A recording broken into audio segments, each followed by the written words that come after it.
though I have read a brief profile, but his contribution as an teacher, as an administrator, uh, as a researcher is very large. And above all, whatever he has achieved in the field of administration, research, and teaching, he is a thorough gentleman. He is a person par excellence, and a very kind-hearted person. It's always a pleasure, sir, to have you. And even at a very short notice, you accepted my call to be here and to inaugurate this program. And I am very, very hopeful that all the participants will learn from your deliberation and will be enthused with your kind words and the experience. It's a Again, we wish you a very happy new year, a very warm welcome, and also thank you for being here. Over to you. Thank you. Thank you so much for so comprehensive introduction, whether I deserve it or not. But thank you, You so deserve much more.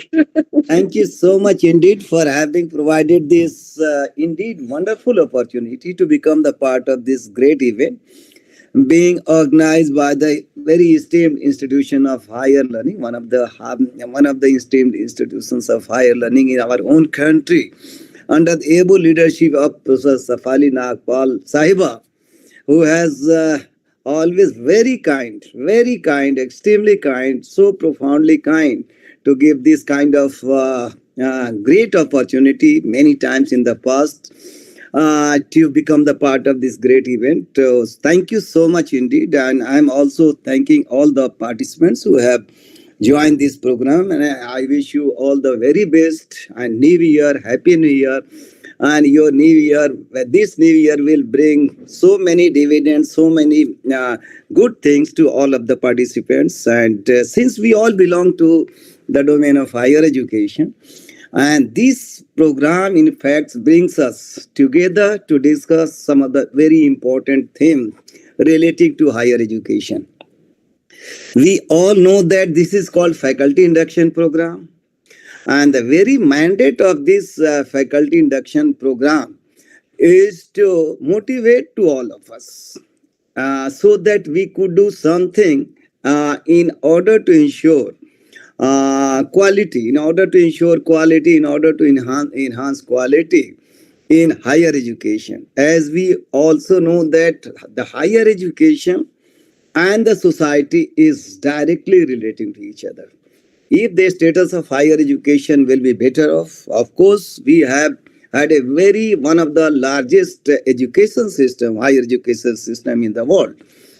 But there's a problem, and there's a need to improve in terms of the quality and quantity both. Hence, this kind of program like faculty induction program becomes very, very important, very pertinent. And we also know that the role of the teachers have been identified.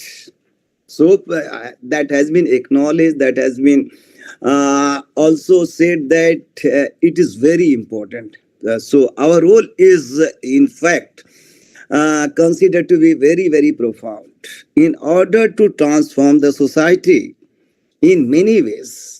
Hence, this sort of program like faculty induction program, refresher course, and NEP orientation and sensitization program become very, very pertinent and very crucial for all of us.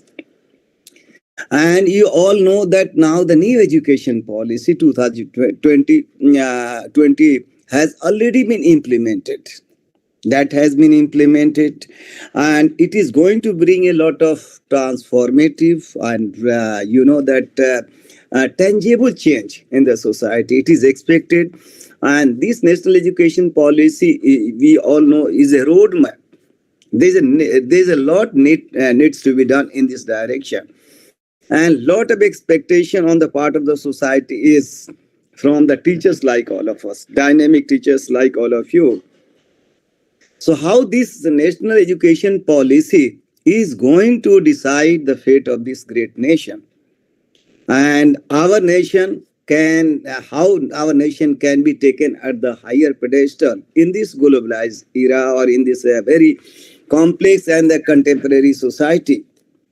So lot is being expected on the part of the teachers. Taking that view into the mind, You all know that this kind of program has been organized, and you must be aware that NEP orientation sensitization program has already been given to all these 111 MMTTC, so that we can create a good kind of image, or what we call the relevance and the importance of society, and this how this higher education is going to play a very crucial and positive role in order to uh, give the shape or to take our society at the higher pedestal. In this globalized era, we all know that the whole world, the whole society is interconnected. So how we can do something better, which could be brought a lot of betterment in our own society, so that we could catch up with the fast changing scenario of the world. And you all know that in this faculty induction program, 10 modules have been given. I am sure that you all have seen all these 10 modules. First one is related to higher education, and then academic leadership, constitutional management, sustainable development like climate change. So many things have been given, and that has been captured basically in these 10 modules.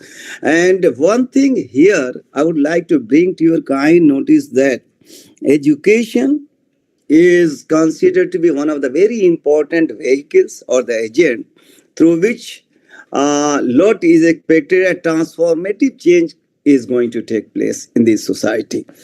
So unless until we ourselves could be sensitized in this direction, not much is going to be not much is going to change. So here, the teachers have been identified as a very important agent, and you all know that it is said that destiny of any society, or so is the case of destiny of our own country, is in the hands of the teachers. This has well been recognized, where it is said that destiny of any society or destiny of any country is shaped in the classroom. And who is basically the masters and the experts, who is going to discharge the responsibility in the classroom?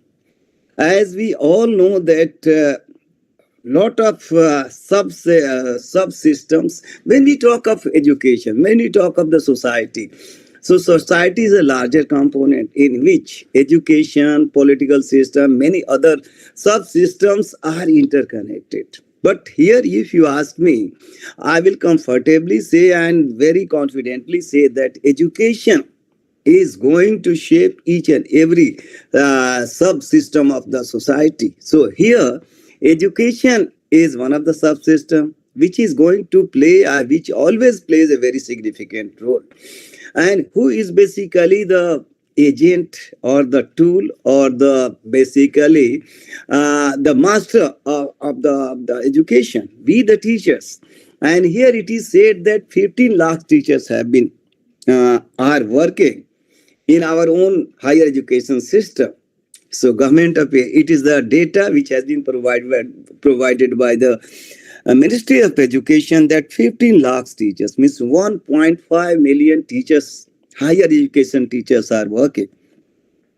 And here it becomes very important that how these teachers are, of course, they are playing very crucial role, very important role, very prominent role, but how they can play rather more and more crucial and more important role in order to shape or in order to give a better shape of the society.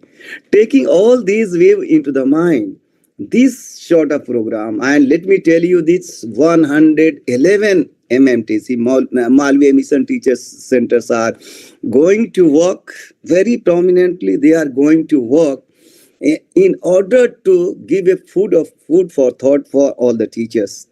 So here, faculty induction program, you all know that the very meaning means induction, means those teachers who have recently joined this teaching profession or the higher education profession.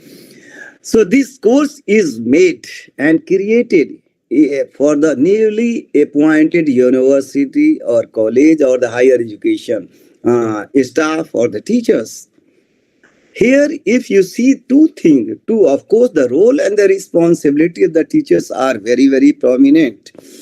I think here, if we consider teaching and research, these are the two very important responsibility which have been given to the teachers. First one, you cannot say which one is the first, which come next.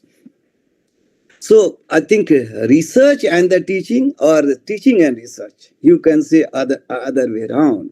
So here, of course, and to connect with the society or to give the extension to the community or to the human community are also very important.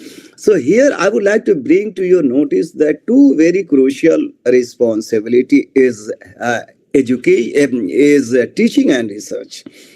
So first of all, I would like to talk about you, not in a chronological sense that which role comes first and which comes next. I think you cannot, we cannot put it in this hierarchical. Both are equally important. So according to my own understanding, you must agree with this, with my understanding that those teachers who are a good researcher or innovative kind of researcher can only be called as a good teacher. So here there's an interdependence between teaching and research. Means let me explain it to you that if I am a researcher, good researcher, I can be a very good or prominent teacher. See, in this 21st century, there's a lot paradigm shift which has taken place, in the sense that if you talk of the information, lot of information, even knowledge is available in the public domain. So if I am only going to just transact or transmit the knowledge from here to there, here to the students or to the coming generation, it might be possible that same information is available in the public domain, and students would think that it is available. So we cannot have a very impactful kind of teaching learning process if I am going to transact the knowledge which I have already innovated, to which this is my understanding, this is my perspective, or this is my own ideas. I think in a way we are going to have a maximum impact on the minds and the psychology of their students.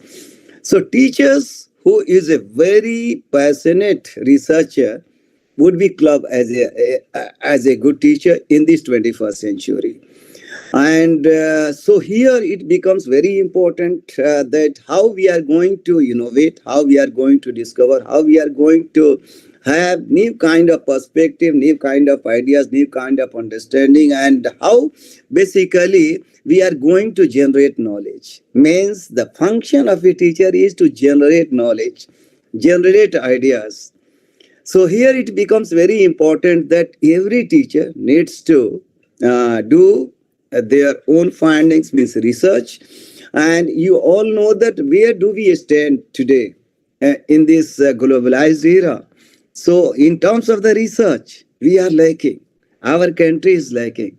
And you all know that research directly basically propounds, and what we call basically it gives a lot of positive change in the society. So here it becomes very important that research, first of all, we all are supposed to make research so that our country can be developed, our country can prosper. The second point I would like to bring to your notice that teaching.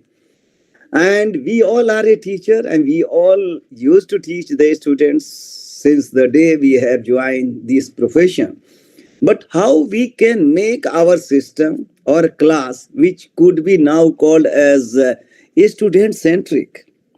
So it has become the need of the day to make our system, to make our pedagogy, which would be learner-centric, student-centric. And I don't have any inhibition to say that the previously the system to which we all are carried forward is completely a student, not a student centric, rather teacher centric. Means the crucial factor and the prominent factor that should be bring to your to the teaching profession is the learner centric, and it a lot of emphasis has been given and it will be given in this faculty induction program, that how we can make our system or our classroom or our pedagogy system which would be learner centric. So we need to basically become, and we must play our role as a facilitator or mentor and mentee. So our role is relegated and has been transformed into the action or to the agent of the facilitator. And today the students have become very what we call it challenging. They have a lot of access, or rather more access to the domain, public domain, rather than the people or rather than the teachers.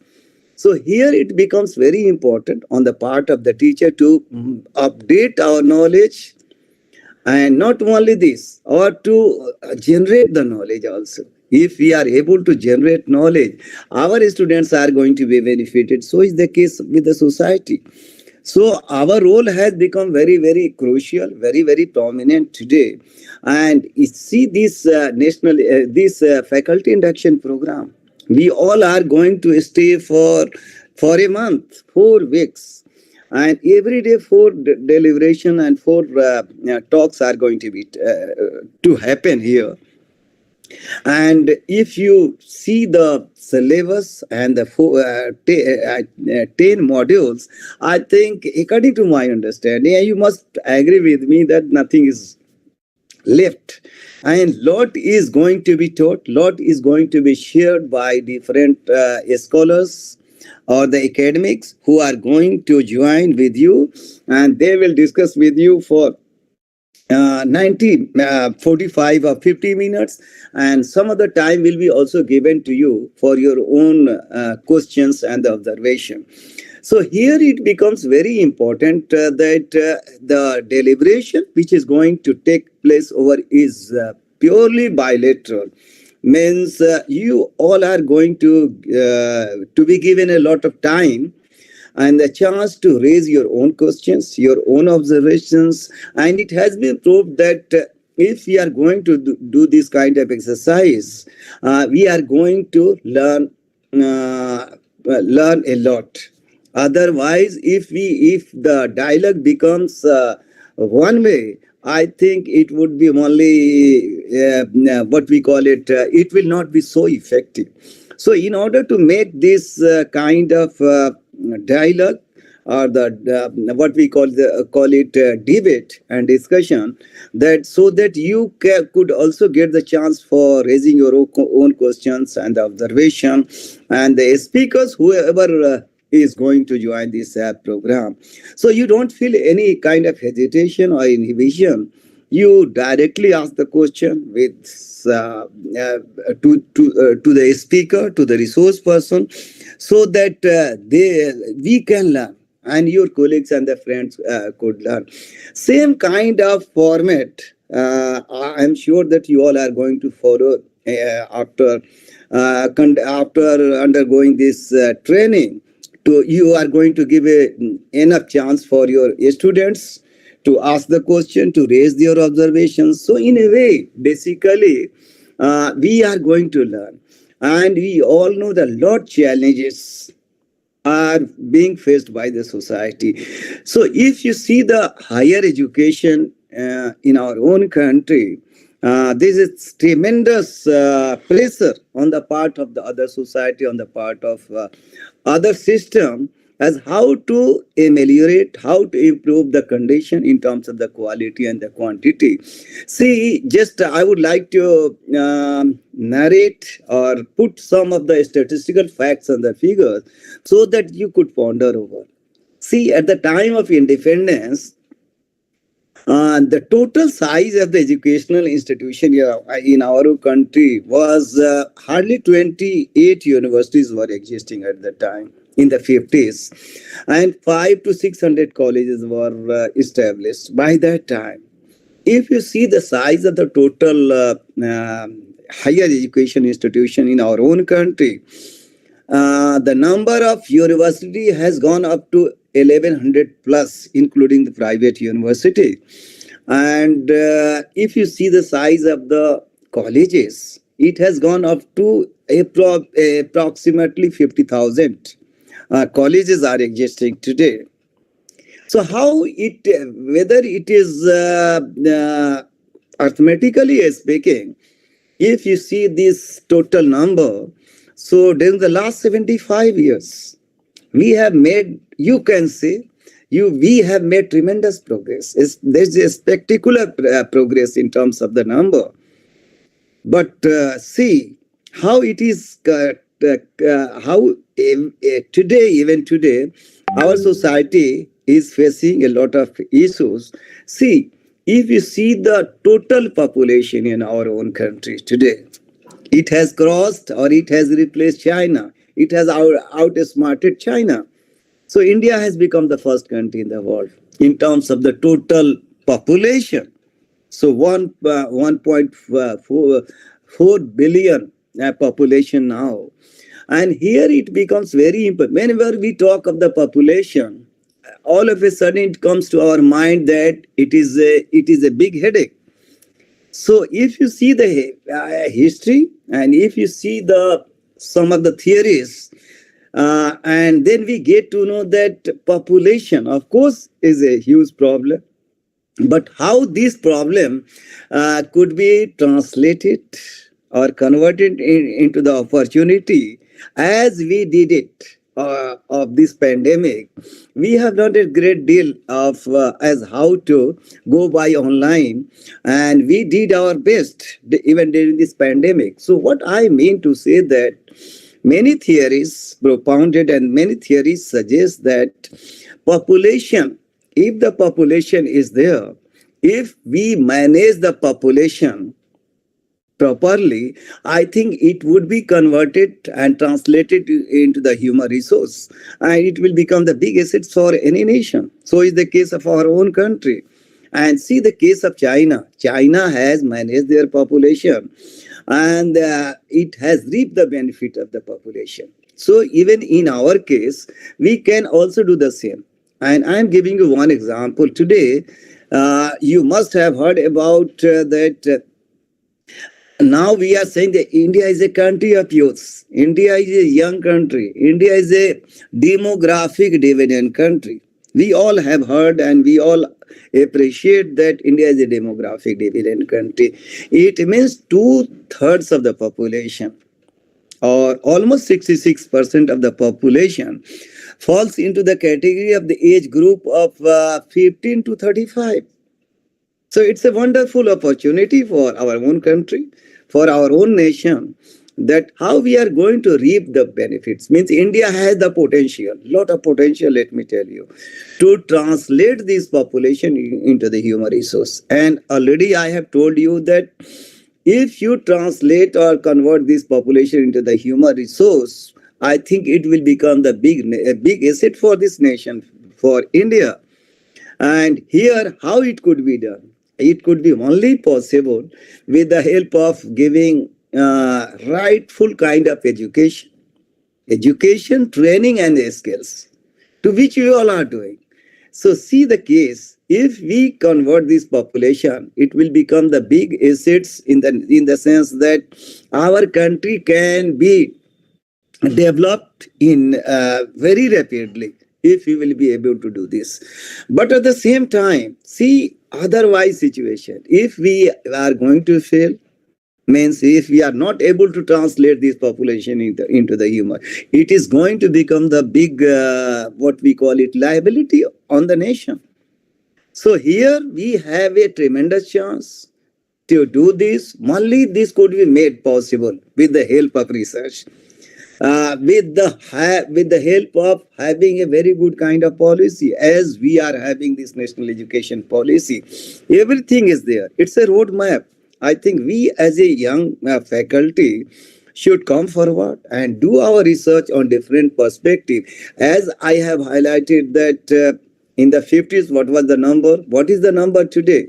And here again, I would like to put it before you some of the statistical facts and the figures, which is very important, some vital statistics.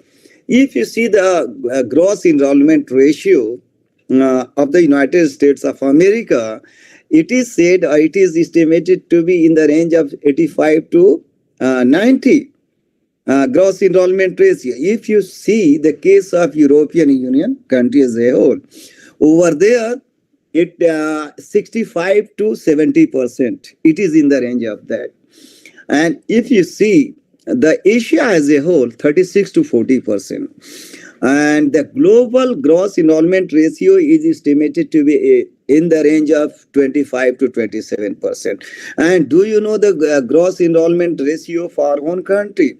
It is now estimated to be 26%, roughly, just minus plus. And in this national education policy, it is said that we need to raise the level of gross enrollment ratio to 50%. So how it is a challenge in the sense for the last 75 years, we have been working so hard. We are doing in order to increase the gross enrollment ratio. So we have achieved the target of 25 or 26% so far for the last 75 years. But by 2035, which is not far ahead, hardly 13 or 14 years are left. And we need to make the gross enrollment ratio of just double. So it's a great Herculean task for all of us, but we need to do it. If we play our role very consistently, then we will be able to do this. So what I am talking to all of you, that we all are working in one of the system. So there is a systemic issue. And education system, see, teachers are one of the important component, but at the same time, many other stakeholders are there. That is called policymakers, and then top level management, those who are holding the key position at the pinnacle of the higher education system, like vice chancellor, president, and all, and administrative staff, middle level functionary like deans, heads, and all. So here it becomes very important. I'm sure that you all are listening to me. I think, can I request some of the participants to kindly mute your mic, please, so that there will be no any kind of disturbance, and there will be good quality of audio. So thank you so much. So what I would like, what I am just putting some of the statistics. Why I am putting all these statistics? These statistics become very important for your research. So how we can ensure, how we can enhance the quality. So already I have told you that quality is a serious concern, and which has been expressed by many committee and commissions report. If you go through Kothari Commission, then Dr. Radhakrishnan. So many committee and commissions reports are there, and that suggests that there is a serious concern in terms of the quality. Now the other challenge which has been added is quantity, means excess, as it is clearly said that quality needs to be improved. At the same time, access to education means we need to enhance, or we need to make it just double what we have achieved. If you see the scenario of 15-20 years before, the situation was very pathetic. Means hardly 10% it was gross enrollment ratio was estimated to be only 10%, 10 to 12%.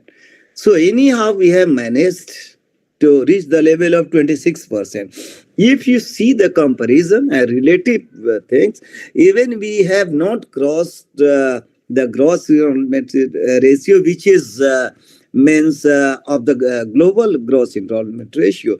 So here we need to work very consistently and do a lot of things so that we can catch up with the fast changing scenario of the world.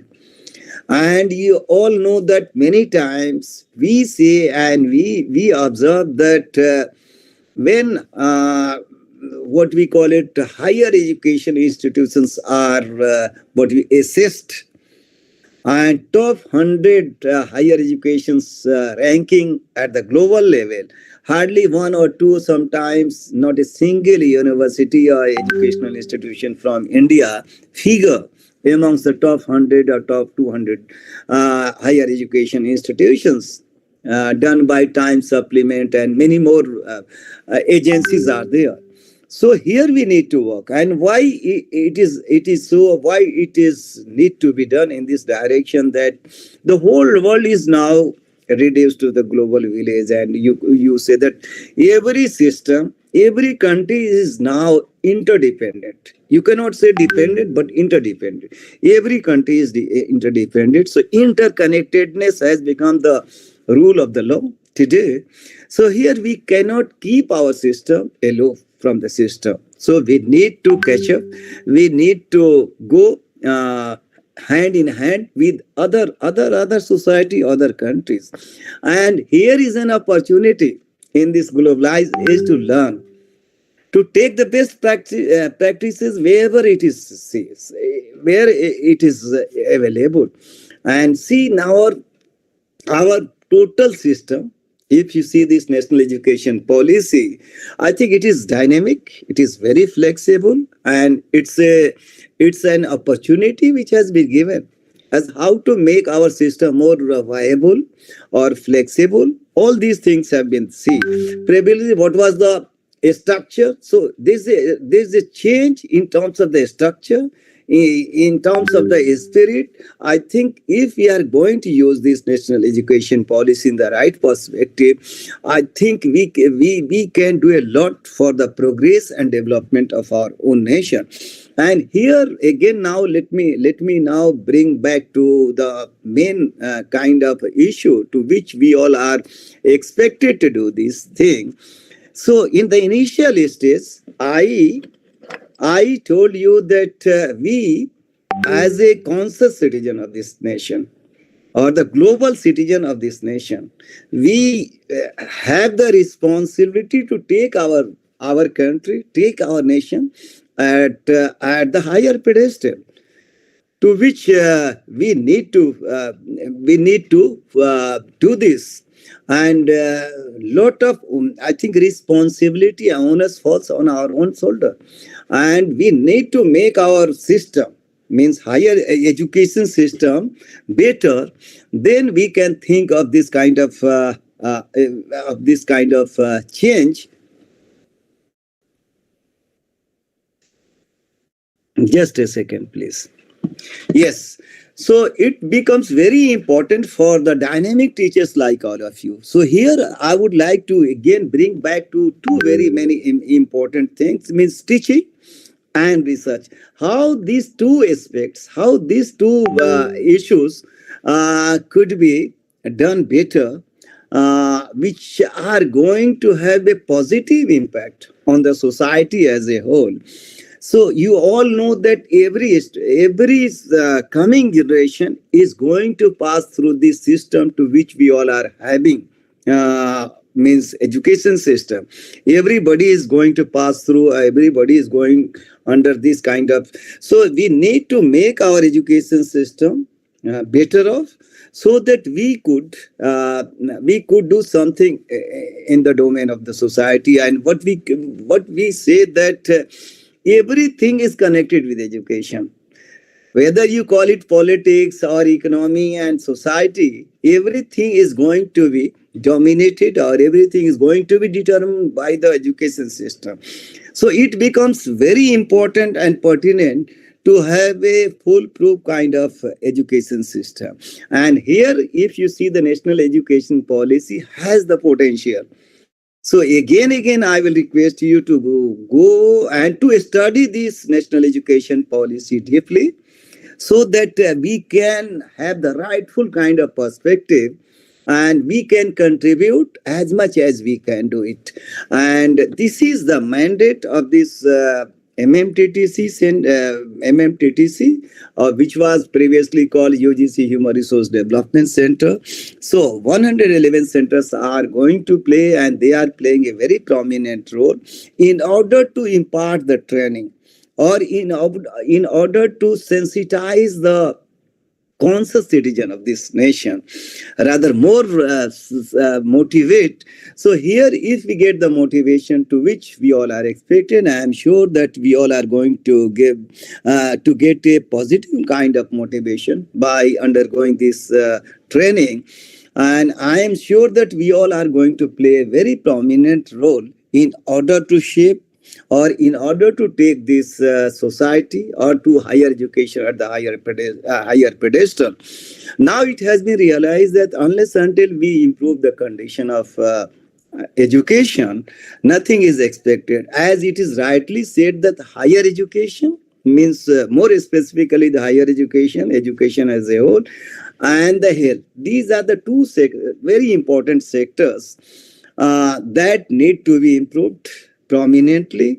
And here, one of the very important stakeholders of education is the teaching community, or the teachers. So government of India has taken the initiative in order to impart or to spread the positive message or the potentiality of this national education policy through the teachers, so that we can make it transformative change in the society. I think here in this in this faculty induction program, you all are going to stay for a month, means 4 weeks, and lot is expected, and lot is going to be shared with you. So what my request to all of you is to listen patiently and ask your questions, in the sense that you all are handling. So whatever the little knowledge, whatever the problems you are facing, I think if you discuss with the resource persons, so in a way we will be able to what we call it seek some sort of possible solutions.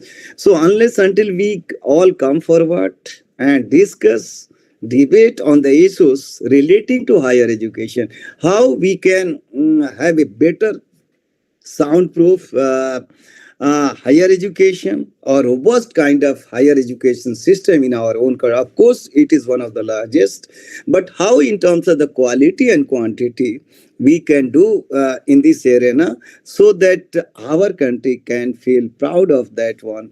So with these words, once again, I am very, very thankful to the coordinator and director of the center for having provided me this great opportunity to discuss with you. And already I have told you 10 modules are there. You just go through these 10 modules, you will find a lot of things. And just think and ponder and pose the questions or anything to the resource persons. I am sure that the resource persons are going to discuss with you so fruitfully, and I am expecting and I hoping that your stay for a month is going to be very fruitful. Let me assure you also, I am hoping and I am assuring you also that how you all are going to make this 1 month so fruitful, so productive, it also depends on you. Unless until you come with your own ideas, come with your own questions and observations, I think the session is not going to be fruitful. So your participation, your rather active participation, your questions would be definitely going to be addressed by the resource person. So what you can do it, that you can encourage or motivate the speakers. At the same time, speakers or the resource persons are going to motivate you. So in a way, we all have assembled here. And so let us assure and let us take a place that we are going to use this time as fruitfully as possible. So thank you once again for having so patient hearing, and I'm feeling privileged to inaugurate this program by this very important, I think, your purchase. So I'm sure that you all are going. We as a teaching community, we as a teachers, let us take a place to try to implement or help out in order to implement this national education policy for the betterment of our own society, so that we all should feel proud of our own great nation. Thank you once again. Thank you so much for giving this opportunity, ma'am, for sharing my thoughts, rambling thoughts. Let me tell you this. I was not very systematic, but just whatever it comes to my mind or my feeling, I shared with all my young and energetic and dynamic scholars and the teachers. I am sure that they all are going to do two very important role, or they are going to play. One is to give a lot of time for research, and whatever you find with your own findings and the research, you can impart to the students. So we are going to have a cascading kind of impact on the society, or positive impact on the society. So our role is already has been acknowledged by the policymakers, programmers, as how we can play our prominent role. So let us take the place at the end of this to play a prominent role to the extent possible, whatever limitations, whatever the hardship we are having, but we can play our very prominent role. Thank you so much indeed for having provided this opportunity. I am sure that now the time is going for lunch. So thereafter, I think session would be there. So thank you, ma'am. Thank you so much indeed for providing this wonderful opportunity to share my thoughts with the young colleagues. Thank you. We are also indeed very thankful to you, sir, for such an enlightening session. The extempores, I always believe, are much better. Thank you. Thank you We so much. connect from heart to heart there.